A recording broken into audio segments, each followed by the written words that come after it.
Bom dia, boa tarde, boa noite, boa madrugada. Vamos aqui à nossa prova número um, parte 3 e 4, certo? Já vimos aí a parte um e 2, né? Nas revisõezinhas, agora vamos para as partes 3 e 4. Eu comecei pela parte 4 no caso de penal. Eu falei sobre a norma penal em branco. A norma penal em branco é uma norma que existe e ela precisa ser complementada. Por exemplo, a lei de drogas não tem a explicação do que vem a ser o entorpecente. Consequentemente, uma portaria da Anvisa vai lá e preenche essa norma. Por isso que é heterogênea, né? Hétero é diferente, homo é igual. Tá? A norma penal em branco é heterogênea, é uma outra norma preenchendo uma norma, né? No caso de direito penal. A norma penal em branco homogênea, ela se divide também em homóloga e heteróloga. Homogênea é porque vem de lei. Homóloga é porque seria na mesma lei, Código Penal sendo preenchido pelo próprio Código Penal. Homogênea heteróloga é que o Código Penal seria preenchido, né, por uma outra lei. Ou vice-versa, por exemplo, a lei de genocídio, ela preenche, né, o tipo da punição com o Código Penal, falando que são as mesmas penas dos crimes de homicídio. Bom, depois eu falei um pouquinho sobre a inimputabilidade que ela vem ocorrer depois da fase de execução, né? Teve todo o processo de conhecimento aqui, transitou em julgado, definitivamente a pessoa vai cumprir a pena privativa de liberdade ou uma pena restritiva de direitos. A partir daqui, pode ser que ela se torne inimputável. Se essa inimputabilidade for permanente, aplica-se a ela a medida de segurança. Se for transitório, vai para o hospital de custódia para fazer um cuidado em si. A inimputabilidade na época do fato, gente, ela vai acarretar a excludente da culpabilidade, tá? Na época do fato, acarreta a excludente da culpabilidade. Após a execução, iniciou a execução, aí vai ser aplicada a medida de segurança na pessoa. Bom, falamos aqui também sobre a legítima defesa, que é repelir injusta agressão. Essa injusta agressão tem que ser atual e iminente, e quando você vier a se defender, tem que valer-se moderadamente dos meios necessários para repelir essa injusta agressão, certo? Legítima defesa não existe, por quê? Porque você não pode desestimular a busca pela resolução dos problemas com o Estado, né? Seria um desestímulo à atuação do Estado. Expliquei sobre o critério da extraterritorialidade incondicionada, lemos o artigo 7º juntos. Aqui não é extraterritório. Aqui é o Brasil, as 200 milhas náuticas também é Brasil, o navio é Brasil, a aeronave é Brasil. Isso aqui é território brasileiro, não é critério da extraterritorialidade, não. É critério da territorialidade. Toma cuidado com isso daí. Falamos um pouquinho da autoria da participação, né? Autoria, coautoria, participação. É aquela história que eu digo para você: a mulher deixou a janela aberta, o cara entrou pela janela. Quando ele entra pela janela, se ela estava querendo ajudá-lo de propósito, ela responde por furto qualificado pelo concurso de pessoas. Ele, se não sabia, se não tinha ciência dessa conduta por parte dela, ele responde por furto simples. Também temos aqui, ó, o autor ele ordena que fulano vai lá roubar o banco. Aí fulano vai lá roubar o banco porque foi ordenado. Eu cato com uma arma e falo assim: eu vou matar sua família se você não roubar o banco. Quando eu faço isso aqui, eu sou o autor do crime de tortura, porque obrigar alguém a cometer crime é tortura. Além disso, você vai lá praticar o crime, só que você vai sob coação moral irresistível. Isso aqui exclui a culpabilidade. Consequentemente, você tem a excludente da culpabilidade, não vai para cadeia, não tem crime. E eu respondo por tortura e roubo ao mesmo tempo, né? Essas duas penas que serão aplicadas a mim, que eu fui o autor do fato. Na verdade, eu fui aquela pessoa que tinha o domínio do fato. Esse aqui é o autor mediato, inclusive, né? Não é o autor imediato, é o autor mediato. A participação é aquela pequena que seja, né? Você coloca o pé para alguém tropeçar, você empresta uma faca, você empresta uma corda, empresta uma arma, isso aqui é a participação. Certo? Lembrando também a importância da logística, né? Daquele caso em que fulano e Beltrano vão até uma loja de joias para fazer o crime de roubo. Os dois estão cometendo um crime de roubo, nós dois vamos responder pelo crime de roubo. Mas o fulano vai lá no fundo e comete o crime de estupro com uma vendedora. Ele vai responder por roubo e por estupro. Eu vou responder somente por roubo. Rafael, se você soubesse que ele poderia fazer isso aí a minha pena ela vai ser aumentada, mas eu continuo respondendo somente pelo crime de roubo, por conta da cooperação dolosamente distinta. Não é participação de menor importância. Essa situação é cooperação dolosamente distinta. Olha só, eu coopero no crime, mas o meu dólar é diferente do seu. Ele é distinto. Cooperação dolosamente distinta. Tá bom? Gente, depois nós vimos aqui, né, as elementares se comunicando, já expliquei várias vezes sobre isso aqui. As elementares são as palavras escritas no tipo penal, elas se comunicam no crime de infanticídio. Se você ajudar uma mulher a matar o próprio filho é uma expressão do artigo 123. Então, essa expressão, ela vai se comunicar a você. Você responde por infanticídio, não responde por homicídio. A mesma coisa se você ajudar um funcionário público a retirar coisas da administração pública, lembrando que sempre tem que ser consciência, tá? Você vai responder por peculato e não por furto. Nota que no crime de furto, não tem aqui a palavra mãe, não tem a palavra reincidência. Eu quero mostrar o seguinte: a palavra mãe, ela não é elementar do crime do tipo furto. Ou seja, isso é uma circunstância de caráter subjetivo. A sua mãe é sua mãe. Se eu ajudar você a enganar sua mãe, ou se eu ajudar você a furtar sua mãe, você vai ter o benefício da escusa absolutória. Você não vai para cadeia se ela tiver menos de 60 anos. Eu não. Eu vou me ferrar. Por quê? Essa circunstância subjetiva, ela não se comunica. Então, entenda, circunstância é aquilo que não faz parte das elementares do tipo. Agora, aqui em cima, aqui faz parte do elementar do tipo, são as elementares, então essas aqui se comunicam. Falamos depois também, né, um pouco sobre a norma penal, né, material e a norma penal processual. Prazo de recurso, se for alterado pela lei, ele se aplica no processo que já está em curso. O também acontece, né, abolício crimes, né, uma nova lei vem e retira um crime, retira aquele crime da lista de crimes do Código Penal. Essa logística da abolício crimes, ela vai se alcançar a você e você vai ser beneficiado por ela. Agora, se for misto, Rafael, se for misto também, se for misto também beneficia o prazo de decadência, o prazo para retratação, também essas coisas são coisas benéficas, né? Além de ser um prazo processual, também é uma situação de extinção da punibilidade, tá bom? O homicídio privilegiado, ele não vai se comunicar, porque é uma circunstância de caráter pessoal também. Se você ajudar um cara a matar uma outra pessoa que estuprou o filho dele, esse cara que matar, ele vai ter o benefício da redução de pena na terceira fase, que é pelo homicídio privilegiado. Você que ajudou, né, a tua participação, a tua coautoria, você não vai ter o benefício dessa redução de pena na terceira fase da dosimetria. Aqui estávamos contando também sobre revisão criminal. Estava explicando para você que revisão criminal é algo que acontece depois que transitou em julgado também. Olha só, notícia crime, todo o processo caminha, vai para a sentença, chegou ali na sentença, né, o que, que você tem? Você tem a sentença definitivamente julgada, transitou em julgado, fim, STJ, STF, ou no próprio TJ ou no TRF. Acabou, não cabe mais recurso? Não. Inicia cumprimento da execução. Cumprindo a execução, se você fizer alguma coisa lá dentro, você vai pedir, né, para o juiz de execução te ajudar. Se ele não ajudar, agrave em execução. Isso tudo após o trânsito julgado. Mas existem outras coisas que acontecem após o trânsito julgado, como, por exemplo, né, a revisão criminal. Você descobre uma prova nova que teve no curso do processo. Um filho, por exemplo, né, da vítima, que não comunicou às autoridades que você quis devolver o carro na época do crime em si, que poderia ser um arrependimento posterior, uma redução de pena. Não se comunicou, né, ele pode depois ficar com dó de você e ir lá ao comunicar na autoridade depois de um certo tempo, tá? E isso estava comentando por quê? Porque a revisão criminal, nela você não pede somente a absolvição, você também pede uma desclassificação de roubo para furto ou até uma diminuição de pena desse arrependimento posterior. Aí nós lemos no wordzinho, né? Mais especificamente o que é o arrependimento posterior, você tem que devolver o bem até antes do recebendo a denúncia, antes do RD. Tá? Em caso de falecimento, é possível que você faça para respeitar, né, para buscar a honra do seu avô, do seu pai. Né? Tem que ter a concordância do condenado, se ele estiver vivo, ele tem que concordar com a existência dessa revisão criminal, que é uma ação penal. Cabível, ainda que você já foi absolvido por extinção da punibilidade. A extinção da punibilidade é uma coisa que está no artigo 107 do Código Penal, é pela decadência, pela prescrição, pela graça, anistia, indulto, morte do agente. Seja qual for a situação em si, se você foi absolvido por extinção da punibilidade, que na verdade não é uma absolvição, é uma declaração da extinção da punibilidade, você ainda pode fazer revisão criminal buscando o quê? O tipo da mudança da sua não ida para a cadeia. Por quê? Porque se você for absolvido por falta de provas, por exemplo, aqui, ó, você não tem direito de ser reintegrado nos quadros públicos, né?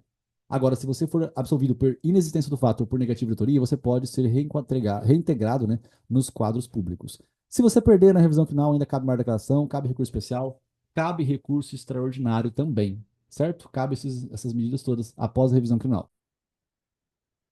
Bom, continuando aqui, então, só reiterando, a revisão criminal, ela vai ser cabível, sim, ainda que você é, teve o benefício da declaração da extinção da punibilidade ou que você foi absolvido por falta de provas. Ainda assim, você vai ter esses benefícios, justamente por conta de que são benefícios em que, mesmo você não estando tão ruim, poderia ficar melhor. A absolvição por falta de provas não te dá direito à reintegração. Por inexistência do fato e por negativa de autoria, você tem direito, sim, à reintegração nos quadros públicos. Tá bom? Beleza? Maravilha, simples e fácil, como do língua português. Depois eu expliquei um pouquinho também, falei sobre renúncia, né? No recurso, você escolhe não recorrer. Desistência, depois que você já recorreu, você escolhe não continuar com o recurso. Preclusão é porque você perdeu o momento de se manifestar a respeito. Né? Deserção, em caso de fuga, o preso ele não pode fazer apelação? Pode, o advogado pode fazer uma apelação por ele. Ação penal privada? Aí não, na ação penal privada você tem que pagar as custas para eventualmente recorrer. Tá? Então, na ação penal pública, lá no crime de roubo, no crime de furto, no crime de estelionato, no crime de tráfico, às vezes a pessoa que está foragida, ela ainda assim pode fazer a apelação e isso não vai dar com que o recurso dela seja deserto. Na ação penal privada, às vezes, né, numa situação de indenização em si, você tem que pagar as custas para poder continuar com o processo em si. Tá? Também se falando sobre a citação por mandado, precatório e rogatória, né, mandado mesma cidade, precatória outra cidade, outro estado, rogatória outro país com ciência, né, do local. Você tem que saber, né, que a pessoa está no local específico. Se você não souber, citação por edital, certo? Agora, nessa aplicação da carta rogatória, as leis do país estrangeiros, dos países estrangeiros que serão aplicadas para a confecção, né, dessa citação por carta rogatória. Isso é muito importante tomar cuidado, por quê? Porque mesmo respeitando isso, às vezes, né, nós temos um problema com a ampla defesa. E se isso ofender a ampla defesa, você pode buscar a anulação dessa citação por carta rogatória no outro país. Bom, depois entramos em trabalho, processo de trabalho. Falei que a estabilidade é um instituto que existe, né? Falando de CIPA, né? Membro da CIPA, membro do sindicato, pessoas que compõem a Comissão de Conciliação Prévia, Carteira Nacional de Previdência Social, gestante, auxílio doença acidentário, essas pessoas têm estabilidade, né? O auxílio doença acidentário dá estabilidade, diferente do auxílio doença comum. Esse aqui não dá a estabilidade. É importante saber também que você pode receber ao mesmo tempo o auxílio acidentário e o auxílio acidente, que é um benefício previdenciário permanente. O auxílio acidentário não. É só na situação em que você está com um tipo de problema que você vai se recuperar com a sua saúde a partir de 15 dias, né? Ficou recebendo benefício mais de 15 dias, você terá direito de estabilidade. Esse é um benefício transitório, esse é um benefício permanente. Então você pode recebê-los concomitantemente. Falei sobre o contato de aprendizagem, lembrando que isso aqui tudo a gente viu também no Wordzinho, né, pessoal? A gente leu esses conteúdos aqui no Wordzinho, né, do domingo de manhã ou do sábado à tarde. A aprendizagem é uma idade específica de 14 a 24 anos, o FGTS de 2%, prazo máximo de 2 anos. A pessoa não pode receber menos que um salário mínimo por hora, mas pode receber menos que um salário mínimo por mês nas contas proporcionais. A idade de 14 a 24 anos, ela fica ali condicionada também à pessoa ser um deficiente. Se ela for deficiente, pode o prazo passar disso aqui. Descontos salariais feitos no empregado, né? Você tem ali por conta de dólar ou por conta de culpa. Culpa tem que ter previsão no contrato para poder fazer o desconto. O desconto no final do contrato é de valor máximo de uma remuneração. É o máximo do desconto que você vai fazer, né, no final do contrato de trabalho com uma outra pessoa em si. Falamos sobre a prescrição, prescrição 2 anos, né? 2 anos que a pessoa tem para poder fazer uma reclamação trabalhista após o término do contrato. Leva-se em consideração aqui o aviso prévio, seja ele trabalhado ou indenizado, tá? Então, se você for mandado embora dia 7/4 de 2025, vai ficar anotado no seu TPS que você foi mandado embora dia 7/5 de 2025, tá? E a partir daqui começa a contar o prazo de prescrição de 2 anos. Só que o que eu estava trazendo à baila era sobre a comissão de conciliação prévia, né? Se ficar marcado uma reunião na comissão de conciliação prévia, ou ficar anotado uma audiência em que o juiz vai homologar o acordo extrajudicial, enquanto você espera esse momento específico, o prazo de prescrição está suspenso, não está correndo. O prazo de prescrição ele estará suspenso, certo? Contrato de experiência, gente. Contrato de experiência máximo de 90 dias, né? Você pode ali fazer 45 mais 45, 30 mais 60, 60 mais 30, né? Isso aqui você pode fazer no contrato de experiência. E aí, enfim, se estiver faltando ali metade dos dias para você ser mandado embora, para acabar o contrato, você recebe metade do que estiver faltando. Enfim, trabalhei 30 dias, faltavam 60 dias. Quanto que eu vou receber se o cara me mandar embora agora? Eu vou receber 30 dias, porque faltava 60 para trabalhar, então ainda receberei ainda mais 30 dias, certo? Bom, cuidado com a cláusula securatória do direito recíproco, que é isso, é uma cláusula que faz com que mesmo no contrato por prazo determinado você receba aviso prévio e a multa de 40% do FGTS. Eu digo isso por quê? Porque se o contrato é por prazo determinado, você não vai receber aviso prévio, porque você sabe que ele vai acabar no dia específico, né? Vamos por hoje, dia 8 de abril. Vai acabar, né? Maio, junho e julho. Vai acabar dia 8 de julho. Não faz sentido você receber aviso prévio por conta disso. Nem a multa de 40%, porque o empregador já está te avisando que o contrato vai acabar dia 8 de julho, 8/7. Só que se você colocar essa cláusula securatória do direito recíproco, você vai, mesmo assim, receber as verbas como se fosse um contrato por prazo indeterminado. Tá bom? Simples e fácil, como tudo em língua portuguesa. Vamos lá, continuando aqui, então, falamos também sobre a perempção. A perempção é uma punição que existe, né? Se você fizer uma reclamação trabalhista verbal e não retornar no juízo em 5 dias, você vai ter a impossibilidade de fazer uma nova reclamação trabalhista no prazo de 6 meses. A reclamação trabalhista escrita, tá? Aqui você tem o quê? É, que você vai ser punido também se você der causa ao arquivamento do processo 2 vezes consecutivas pelo não comparecimento. O exemplo que eu coloquei aqui do lado, olha só, aqui não é perempção, por quê? Porque você fez a reclamação e não compareceu. Depois você fez outra e desistiu. E depois fez outra e não compareceu. Olha só. Foram 2 arquivamentos pelo não comparecimento, certo? Certo, mas não foram consecutivos. Consequentemente, isso faz com que você continue tendo o direito de fazer uma nova reclamação trabalhista. Seria a quarta reclamação trabalhista ali. Bom, depois eu expliquei sobre negociação coletiva. Falei que é um acordo coletivo de trabalho ou uma convenção coletiva.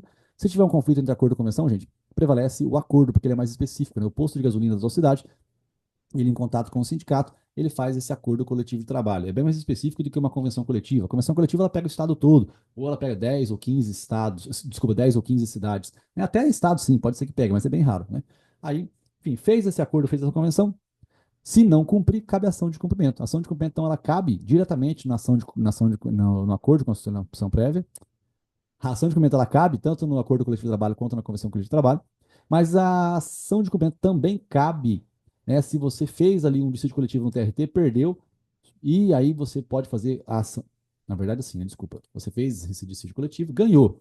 Ganhou, a parte que perdeu, ela recorreu. E você, mesmo sem esperar esse recurso, você pode fazer essa ação de cumprimento. Então, a ação de cumprimento, ela dispensa a necessidade, tá? A ação de cumprimento, ela dispensa a necessidade do trânsito julgado. Prescinde-se do trânsito julgado. Então, Negociação coletiva, não deu certo? Dissídio coletivo. Dissídio coletivo é uma petição inicial, que você faz um TRT.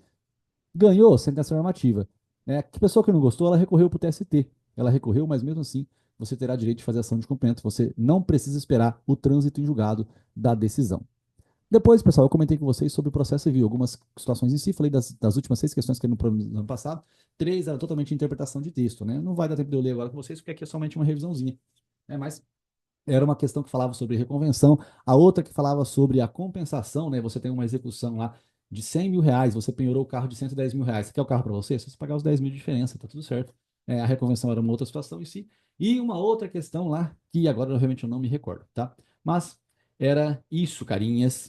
Vamos ver aqui. Na verdade, eu não consigo não ver. Então vamos ver. Olha só, aqui a primeira questão foi sobre a. Ah, tá. A outra era sobre a sucumbência, né? Sucumbência é simples, né? Fulano fez ação contra Beltrano. Eu pedi 20 mil reais, ganhei 19.500. Eu vou pagar a sucumbência? Não, você que vai pagar a sucumbência. Né? Você vai pagar a sucumbência, né? O litigante. É isso, totalmente interpretação de texto. Ah, Rafael, mas você pediu 20, ganhou só 19.500. Tudo bem, tudo bem, mas eu não perdi a ação, eu ganhei a ação. Tá? E eu vou pagar a sucumbência? Não, você que vai pagar a sucumbência. Estava comentando também com vocês, né, de processo muito importante isso aqui, é a respeito, né, da ação, da apelação. A apelação, ela tem efeito suspensivo, salvo no caso de pensão alimentícia, embargo de execução, né, ou a tutela provisória dada na sentença. Aí não tem efeito suspensivo, certo? Isso aqui também foi uma outra questão que caiu no ano passado agora da OAB. Correto? Tranquilo? Simples e fácil, como tu língua portuguesa. Depois entramos aqui em direito empresarial, eu estava explicando, né, que existe uma PJ, pessoa jurídica é um robozão, é como se fosse os Power Rangers montando o Megazord, né? Cada um colocou um pouco de capital social aqui, certo? Cada um colocou 200 mil, aí de repente esse cara aqui quer colocar um pouquinho mais, ele quer colocar uma casa para aumentar o valor dessa PJ. Quando ele transfere a casa para essa PJ, não tem que pagar o ITBI, que é o Imposto de Transmissão de Bens Imóveis, não tem que pagar esse ITBI. Vimos aqui também, né, pessoa jurídica, né, falei que às vezes um sócio, ele é credor e devedor ao mesmo tempo, porque ele é sócio dessa empresa e também é sócio dessa empresa. E essa empresa deve para essa. E aí, quando ele vai participar da assembleia de credores, quando ele participa da assembleia de credores, ele pode deliberar, ele pode votar para escolher quem é que vai receber com prioridade? Não, ele não pode. Por quê? Porque obviamente que ele ia dar um jeito de beneficiar a si mesmo, tá bom? Então, esse sócio aqui, ele pode participar da assembleia de credores, mas ele não pode deliberar, porque ele é credor, mas ele também é devedor da empresa, tá bom? Ele com certeza, né, ele iria se beneficiar. Depois expliquei que é uma cooperativa, você pensa aqui nos amigos que se formam na odontologia, e é muito caro para montar um consultório. O que eles fazem? Eles vão se ajudar. Eu dou uma casa, você dá a maca, você dá a cadeira, o outro dá um ar-condicionado, cada um dá um negócio, pessoal. Então o capital é variável, cada um dá uma coisa. E outra coisa, nós somos cooperados, nós somos uma sociedade simples aqui, né? Ó, uma sociedade simples, né? Na verdade, aqui, nesse caso aqui, somos uma sociedade simples, mas registrada no Registro Público de Empresas Mercantis.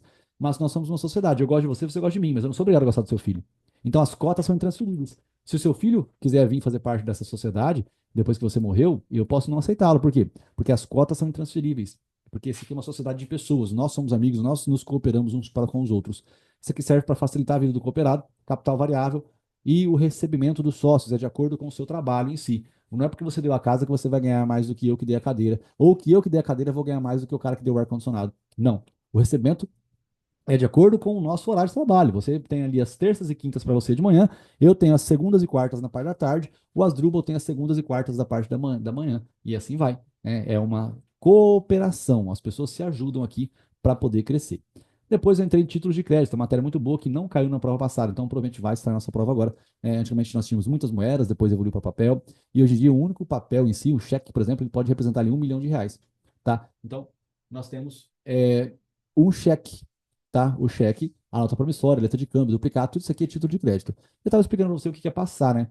Endossar é passar de uma pessoa para outra, tá? Aí você tem o emitente, que passou para a outra pessoa, ele emitiu o título de crédito, o beneficiário é a pessoa que vai receber.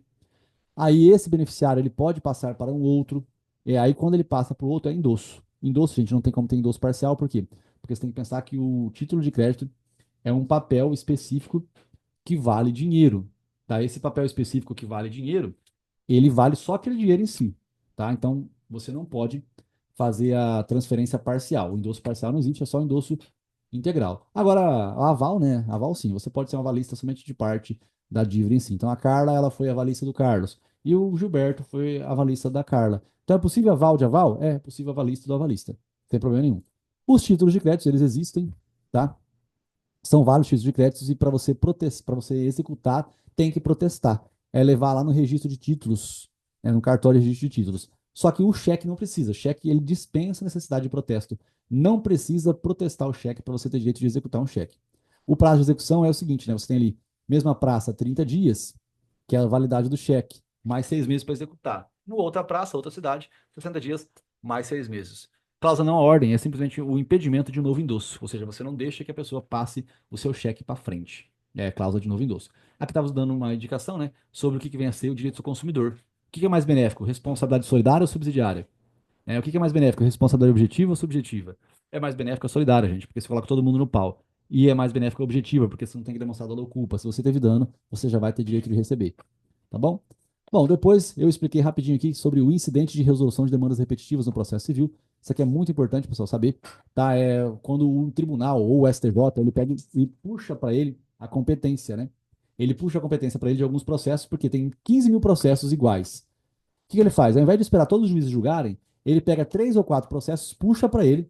A hora que ele puxa esses processos para ele, ele vai usar esses 3 processos de paradigma. Esse paradigma vai servir de modelo para todos os outros processos. Ele pega 3 ou 5 processos e julga, e tudo vai aparentar, né, ser, tudo vai aparentar, tudo deverá ser igual os processos que foram julgados, né, que são os processos paradigma. Gente, aí depois, né, essa parte de periculosidade e insalubridade, eu só estava entrando no Wordzinho, né, no Wordzinho de trabalhista, eu li com vocês, é toda a parte de periculosidade e insalubridade. É uma parte grande, aí você tem que fazer a sua leitura em casa, tá? Mas não era nada difícil, olha só. Né? Nós vimos aqui, ó, bem rapidinho, ó. Começou na insalubridade, periculosidade, todo esse pedacinho aqui amarelo nós lemos ontem, juntos. E assim como nós estamos fazendo as leituras também nos sábados à tarde, nos domingos de manhã, no sábado de manhã, é muita coisa ao mesmo tempo, já disse, né? O curso de 40 dias é extremamente essencial e ele é totalmente ótimo, incrível, mas é uma imersão. Né? Se você fizer parte dele, você vai achar um curso ruim. Se você fizer completo, não tem como você reprovar. Foco, força e fé.